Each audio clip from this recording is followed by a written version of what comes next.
Proud of the guys, the way we opened SEC play.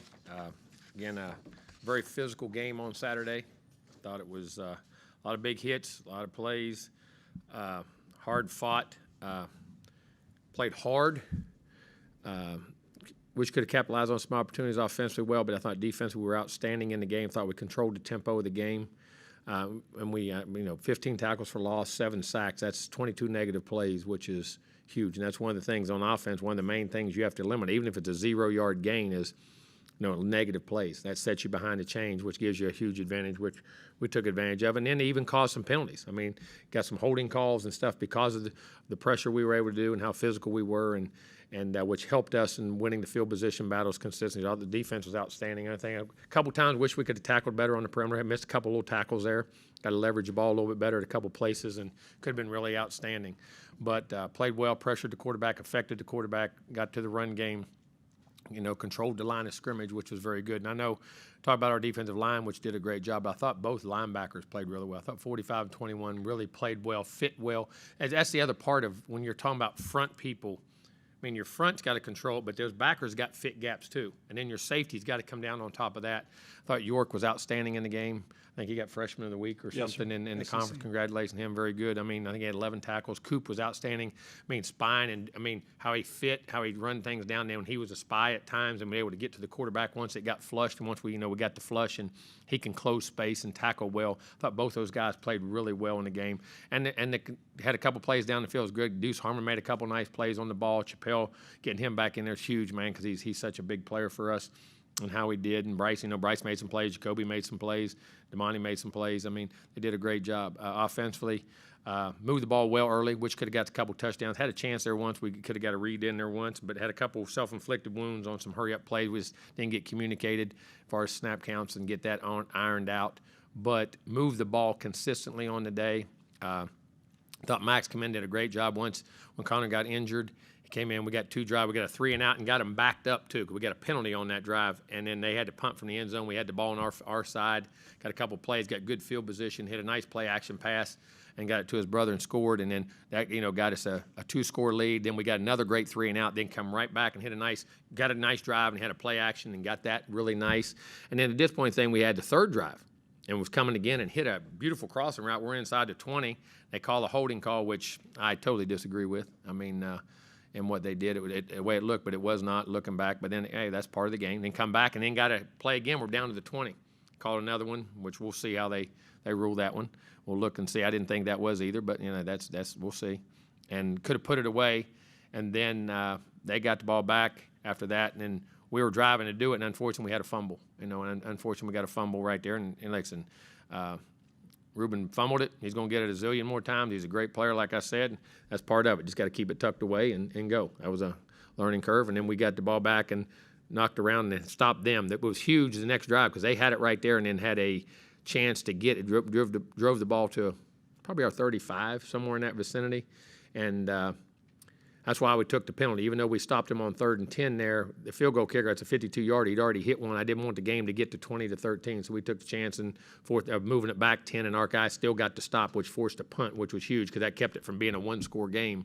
And then we were able to pop the run and get down and finish the game off. So physically we were able to run the ball. Ran the ball better. The backs, I thought, Amari had 5 carries. We had 90-some yards, had the big run. Thought Le'Veon had an outstanding game. You're starting to see him come of age and getting healthy and how he can move the pile and can catch the ball and move things. And then Ruben, of course, I think we got 3 really good guys that we can count on, which is huge for us and what we're trying to do. And, of course, Evan made a big play. I thought Nice was in the game, was outstanding. And he does so many things, too, that you don't see him blocking and adjustments and just making critical 3rd down catches and good there. Field goal kicker, again, Bond was excellent in the game. Starts it off with a 50-some-yarder and hits it, which is huge. When you can get that and know it, you got it, man. That's really big. Kickoffs were good. We covered well. The one they brought out, I think we tackled him at the 18, which was good. Punter, Nick wasn't on as much as he normally was. We covered well, but didn't hit it quite as good, but he'll get back in that groove. And we hope we can get a little more room in our punt return game for Nice to get him going. But, good SEC win. Not perfect. Got a lot of room to work. Got a lot of things to improve on, a lot more consistency to do. But got to get ready for an Arkansas team who I think is a really excellent team. They're 2-2, could be 4-0 just as quick as they're 2-2. Offensively, starts with KJ Jefferson. The guy is I say reminds me of Cam Newton so much. I mean, he's 6'5", 250, 55 pounds, or 45, or whatever they say. Yeah, I know he's a giant. I don't know what they weigh him at, but he's big, he's strong, he can fast. He's throwing the ball excellent, making great decisions. He's hard to get on the ground. Breaks through. I mean, if you're a D lineman, he breaks through it. So you're going to have to make sure you wrap him up when you get pressure. Receivers, big, long, athletic, got really good ball skills. The young tight end's making a lot of plays. Odd 9 is making a ton of plays for them.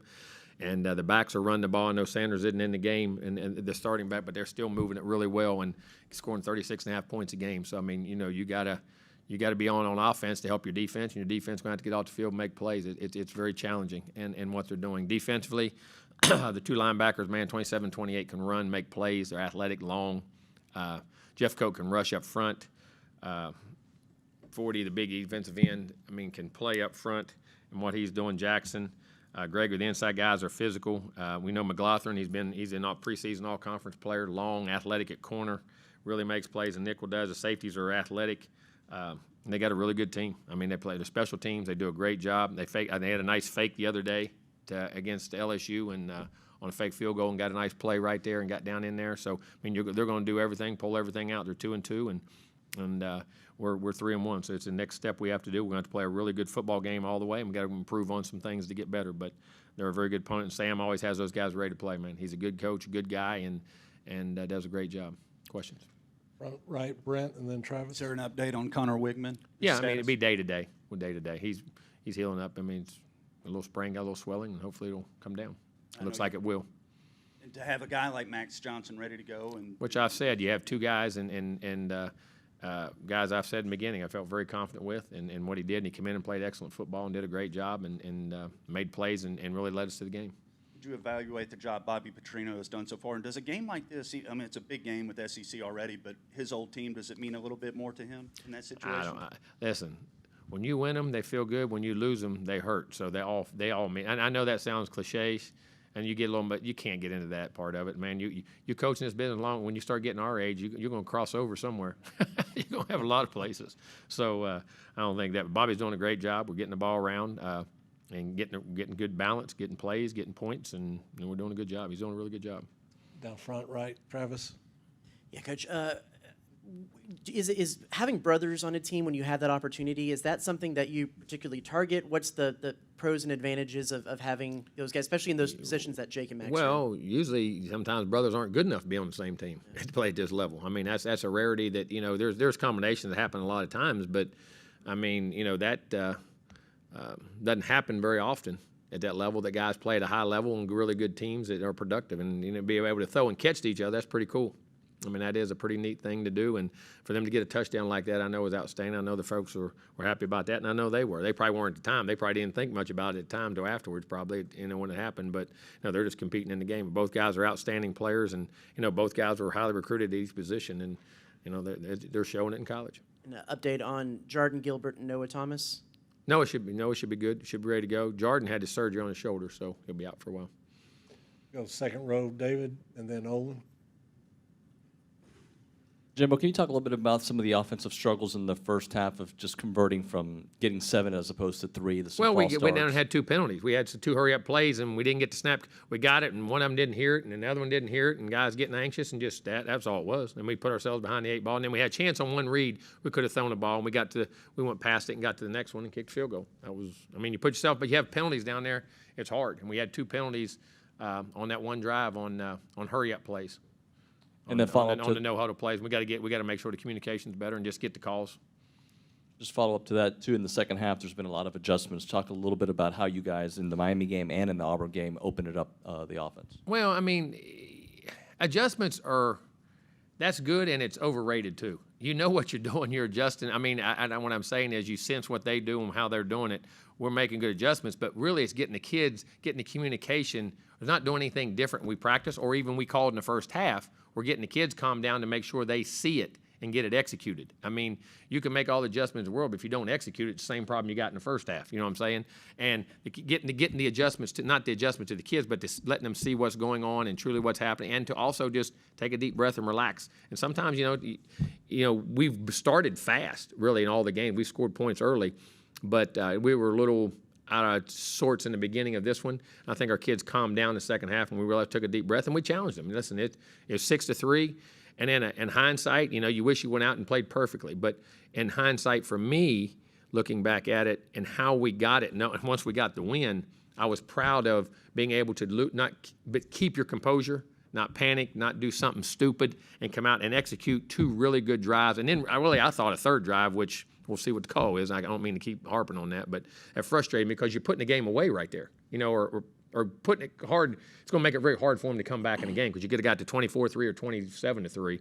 And but our kids just keeping composure and playing the next play, and coach is doing a good job of getting to the players, getting the adjustments, or getting them to see what they need to see. But then the players just going back and executing that. And I think the maturity in our team and some of the leadership of our team did a really good job at halftime too. Second row on the right, Olin. You mentioned KJ's size. Oh yeah. When you have a quarterback like that, does that change the way you come up with how you're going to spy him?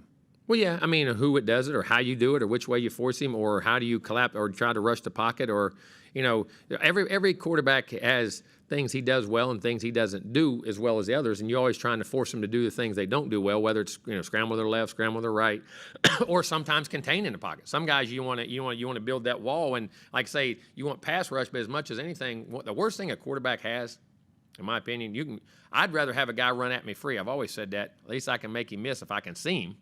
If I don't see him, it ain't good. But whether you take the walls and you collapse the pocket on them. You know what I mean? Certain guys, you got to, when those walls, like you're in a room and there's no hole to go out of and those walls are collapsing too. So there's different ways to affect him. We're going to have to do all of them, in my opinion. And there's going to be times he's probably going to break through a few times or two, and pray to God he doesn't, and our spies can get him on the ground. And what do you make of what you're seeing happening in the SEC West and I don't think it's the results SEC West. I see it happening across the country. specifically? I mean, I think you're seeing different teams. You're seeing guys who are transitioning 15, 20, 25 guys a year that you're not used to playing with. I think the portal and the transfers and all that has a lot to do with the consistency and what's going on in college football. I mean, you're transitioning on most teams, a low end of 12 to 15, on a high end of 25 or 30?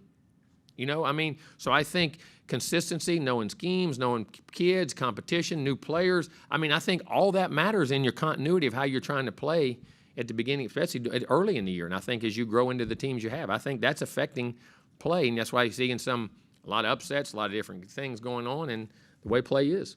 Do y'all allow yourselves to say, hey, look at what's happening and what's possible for this team, or do you just have to always just focus on the very next thing? I mean, as a coach, you look and you see what's out there, the big picture. But as a player, you have to live in the moment. You have to live in today. When you start, that's what I say. What good does that do to see what's out there? How you affect what's out there depends on what you do on a daily basis. So what you got to learn to do is understand what you can control. What you can control is how you practice today, how you prepare today, and then how you play on Saturday. And kids do it. I'm sure they're going to do it, but you got to bring them back in as a coach and get them to understand the importance of a daily schedule, a daily routine, and understand that if I do this happens, and then I'll get the results I want. I know that sounds crazy. You got to focus on that, and that's the key for coaching, getting them to understand that consistently. Coach, back behind the lights to the left, Tyler, and then to the right.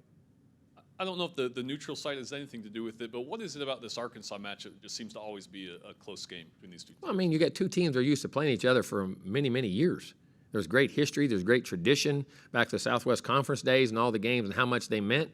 And then when you play an opponent consistently over and over and over yearly, I mean, it's like playing your brother in a weird way. You know what I mean? You're out in the yard, or your guy you play, you're going to compete and play hard, and it matters. And it doesn't matter if they're supposed to be ranked high and you're not, or whatever. It always seems to always come back to those. That's what makes rivalry games and history games so great. And the more you play somebody, the more comfortable you are, so you know how to compete against them. And I think that's what all this is part of. What was the biggest difference defensively on Saturday that allowed you guys to get so much pressure on the quarterback? Execution. I mean, guys winning, getting on leverage, using their hands, winning one-on-one blocks. We brought pressures and we brought things. We know different things we did, twists in games. But guys winning one-on-one matchups and also staying controlled in the pocket and pushing the pocket. And staying gap controlled and not letting the quarterback get out. And when they flushed, flushing it to the right side where we had help and things like that, I think we played with great discipline. I think with great discipline, great execution, and great physicality. Play back behind the lights, the right bend, and then chip down front. Coach, seems like when Connor's been in with just the relationship with all the receivers between Connor with different guys shuffling in, then when Max had to come in, that they've got pretty good chemistry across the board. It seems. What would you attribute that to? Practice, and what you did in the off season, what you did in the summer, what you did when nobody was watching. All the coaches weren't there, nobody was there, and you're out there throwing one-on-ones or routes or skeleton on whatever they do in the summers and do all that stuff.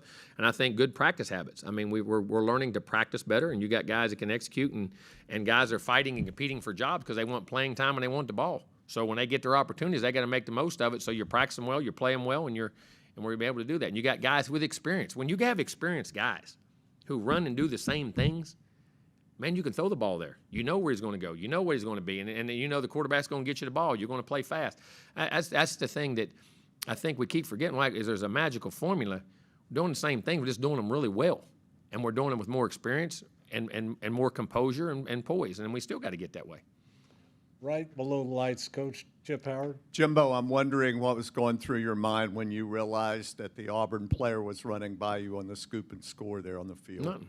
How in the hell did he get the ball? Because I didn't see it fumble. I didn't see the fumble. I mean, seriously, I thought he was tackled. I didn't see it, and I was trying to get Max's attention on something, and then he kind of, you do it in practice all the time. They run by you, so, he ran by and I stepped off the field, and it was going. And I shouldn't have been out there, but I thought the play was dead. When he got hit, I did not see the fumble. You know what I mean? I thought he went down on the tackle, and my eyes went back because I was trying to get Max's attention on something else, and that was what happened. Shouldn't have been out there. Going back to the competitive nature of this series, especially up there when the crowd is pretty split. Mm-hmm. It's neat. How does that momentum kind of swing back and forth when somebody makes a play? Well, I just think, again, that goes back to you is the momentum swings off the players. And when you're making plays and consistently doing it and being able to minimize the damage when you don't, try to get it back. But, I mean, that's why I kind of like that rivalry. I was a part of the Alabama-Auburn rivalry at Legion Field. So, having 50-50, having those kind of crowds, it's neat. That doesn't happen anymore like it used to. You know what I mean? And I think it's kind of the old history of the game. I think it's kind of cool and neat. I mean, I kind of like it up there. I really do. Fourth row, Rob. Howdy, Coach. Howdy. Can you talk about the character of Max Johnson after, I'm sure over the years you've had quarterback competitions go up to the very end, and the guy that doesn't get picked to be QB1 sometimes go in the tank. Can you talk about his character I think it's character, but more importantly than character, I think it's belief in himself. See, I think sometimes that's where young players, I think, and at any position, all right, the coach doesn't pick you to start. And they say, oh, it's Chicken Little, the sky's falling. It's the end of the earth. And they lose confidence in themselves and don't believe in themselves. Max believes in himself.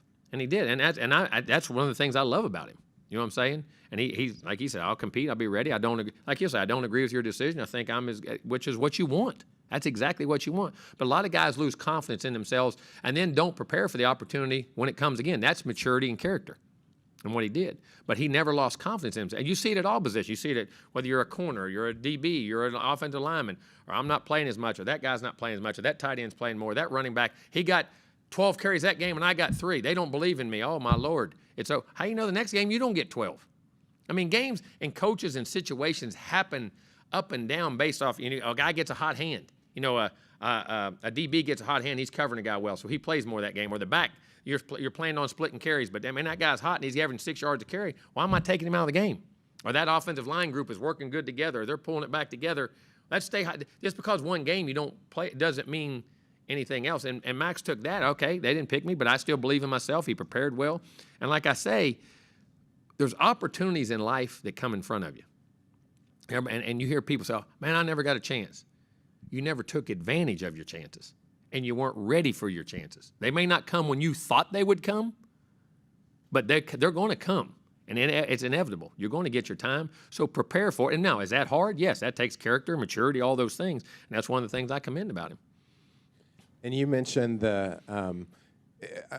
when there are calls that you don't agree with, do y'all make a video of them? Yeah, and we send do. them to the Send it in, and they tell us what they think is right or wrong, and we'll agree, disagree, and move on. I mean, and also how they're going to call it. And I send our guys in. If I think we committed a penalty and they didn't call it, I send it in. They say I'm the only one that does it, but And do they But- like, oops, sorry, or no, they just tell you they agree that was a missed call, and that wasn't a missed call. So Thanks, Coach.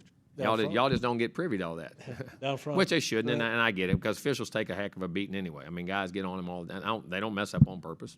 Sometimes they mess up, but it is part of the game, man. It's they can affect it. We'll go Brent and then Cease.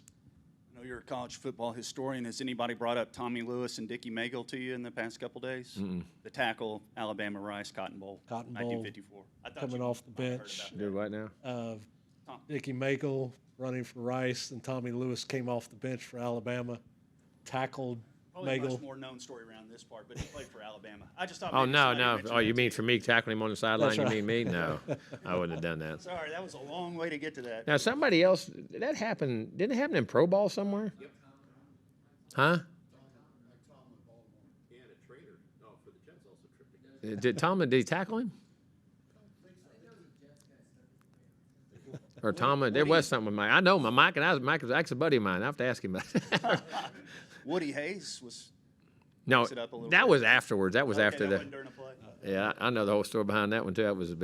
That's a shame. That was because that was after the tackle on the sideline. You have kind of mixed emotions. You've talked prior about playing in a bowl type situation like in Arlington. Yeah, I like With it. that I- series ending after next year. Yeah, I mean, I get the home and home, and I get all that, and I appreciate it because I love it. Anytime you can play in Kyle Field, I love it. But I do think those venues are nice and neat because they do give you more neutral site games, and if you're playoff games, bowl games, that type of stuff. And I think our kids relate to Jerry's world being in the state of Texas. I mean, that's where your state championships are played. That's where they dream their whole life of going to play. And he still is the Cowboys, maybe the most known team in the country. And it's a venue that's tremendously, it's a great facility in what you do. So I mean, I understand guys doing it, and I don't mind playing there, but I understand bringing it home and home. I get it, but I do think it's a neat thing. And Noah Thomas posted about his brother. Yeah, just I didn't wanted want to ask say you that and about let that out. Our hearts have been. He's had a heavy heart. I mean, he's been banged up a little bit and getting healthy, but then heavy hearts. I mean, with his brother, our thoughts and prayers with him and his family. And like I say, his family, they're tremendous people. He's a tremendous kid, and you hate that for anybody. I mean, you lose a life at 30 years old, and it's sad. And mom, brothers, and the immediate family, and he's dealing with that right now, and we're all trying to deal with it with him. Front left, Cease. So you mentioned you're waiting to hear back from the conference on a couple of calls. Did they contact you about being on the field like that or not when you did something? No, like they'll say that. Stay off the field. That'll be part of it. Yeah. Okay. And then will you limit Connor early in this week or not? Oh, I don't know. I don't know what he's going to have to see when he gets out to the practice field and see where his status is. I mean, that'll be, if you get a ankle sprain or something like that, that can be, one day you could not be on, next day you could be running. That goes daily on what happens and where it goes and what the trainers say. That's not for me. Can it be described as a high ankle sprain? No, it's not a high ankle sprain. To the left, Mark. Coach, you guys ran the ball 33 times this past weekend, the most that you've run so far this year.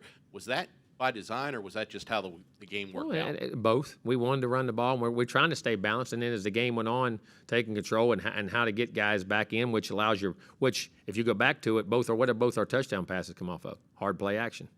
So, you go back to running the ball, you're able to create big plays in the play action game and not just drop back game. You know what I mean? So we want to be diverse in that and be able to do all the things we do. And if you're going to make them respect play action, you got to run it a little bit. And we got good backs, and we were having success. Our guys were getting hot. Front right, Travis, and then Donna back lights will finish us up. With the running backs, I know you mentioned all three guys are doing well. Do you like it to see a guy separate himself and kind of be more of the feature back by his, or does I like it production matter? out of the position. I've done it both ways. But it's good to have more than one because the physicality at that position, man, it's hard to go through a season totally healthy. And we'll finish it up back, Donna, to the All right. left, Coach. Coach, Max talked about on Saturday, somebody asked him about if he ever thought about transferring when he didn't get the starting job, and he said, no, this is where he wants to be. How much does it mean to you as a coach to have somebody in that position now with the transfer portal and everything buy in like that? You'd like to, as you wish, that's the way it always used to be. I mean, now the portal, everybody says, I don't get my way, I take off, you know what I mean? And there's reasons to go. Don't get me wrong. I totally agree with that. But again, that's a great situation for him. And at the time, and when he didn't win the job in August, he couldn't have gotten the portal anyway. I mean, that way. But he wouldn't have won anyway. That's not who he is. He's going to sit there and compete and play and do the things he's got to do. And what he had. I mean, you wish just because it doesn't go right in the beginning. That's what kids. That's what the only thing about the portal that scares me. When young kids, when it doesn't get what they want or they haven't achieved whatever, it's work ethic or a guy's better than me at that time or whatever the scenario is, that I pick up and leave. That's the part of it that really bothers me. You know what I'm saying? When you're young and fighting through adversity, fighting through time, or an injury happens and you're playing and all of a sudden you become the guy and all those things, man, where is that part of our world left? Because I'm going to tell you what, when you get in the real world and you got a job and you got what you're doing, boss don't tell you what you want to hear. You change papers? You can't. I mean, it's not that easy. And we make it so easy early in their career. Late in their careers, I get it, man. I really do. And there may be a situation early that happens. There's scenarios to everything, but just because I didn't win the starting job or just because I'm not playing enough right now, just grind it out a little bit. Have a little work ethic. And scenarios and situations occur and change daily in this game. You know what I mean? That does not, about Max, no. That does not surprise me one bit, and how he thinks and what he does, and again, has confidence in himself and knew when he's going to get his opportunities. I, again, have my hats off to him, and I have utmost respect for him. And then were you able to catch any of A-Chain's performance yesterday? No, I wasn't. We were getting ready for games and all that. I heard about it, and I'm happy for him, and it does not surprise me. I mean, I said before, there's little guys, but he runs great between the tackles. He runs maybe better between the tackles he does outside the tackles. And I don't mean that as a disrespect. I mean, he is a very underrated, his strength, balance, body control, and then his ability to catch the football. And also, the thing about him, and I've always said, he is a highly, highly intelligent individual who is very instinctive on top of it. And when you combine those things with that kind of athleticism and strength, everybody talks about speed. I don't know if speed is his greatest quality. And I know that sounds crazy. I think it's his instincts, his toughness, and his natural ability to play the game and let it slow down. Because if you ever notice, for a fast guy, he was never out of control. A lot of your fast guys, if you ever go back and watch, were out of control a lot. If you watch him play, he was never out of control until he had to hit that gear and go. He's a natural football player with natural strength and ability, and I think will shine in that league. I really do. Thanks, Coach. Appreciate the time. Thank you.